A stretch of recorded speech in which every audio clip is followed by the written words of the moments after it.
तो आज मैं बात करने वाला हूँ भोजपुरी के जुबली स्टार दिनेश लाल यादव नीरव जी के न्यू भोजपुरी मूवी। इस मूवी का नाम है मंडप। इस मूवी पूरी तरह से कन्फर्म जो है यूट्यूब रिलीज डेट निकल कर आ चुका है, लेकिन इस मूवी पूरी तरह कन्फर्म यूट्यूब रिलीज जानने से पहले हम इस फिल्म के बारे में जानते हैं।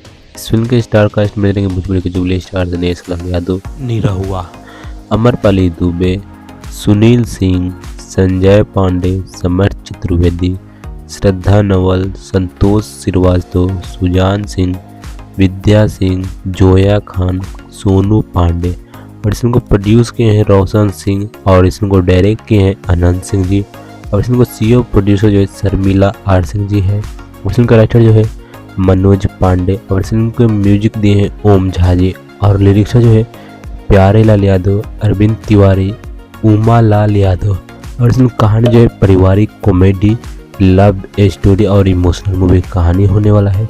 और जो कि इस फिल्म जो है कंफर्म यूट्यूब रिलीज निकल कर आ चुका है। तो मैं आप लोगों को बता दूं, मंडप भोजपुरी में मुझे इस मुझे यूट्यूब पर कब रिलीज किया जाएगा, तो इस मुझे यूट्यूब पर रिलीज नहीं किया जाएगा बल्कि रिलीज कर दिया गया है SRK म्यूजिक यूट्यूब चैनल से, जो कि आप स्क्रीन में इस फोटो में देख सकते हैं।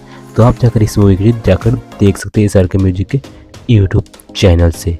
तो अगर आपको ये वीडियो अच्छा लगा, वीडियो को लाइक कर दिए और चैनल पर नए हैं तो चैनल को सब्सक्राइब करने के लिए ऐसे अपडेट्स के लिए। बाकी मैं मिलता हूँ फिर किसी और वीडियो में, तब तक के लिए बाय बाय।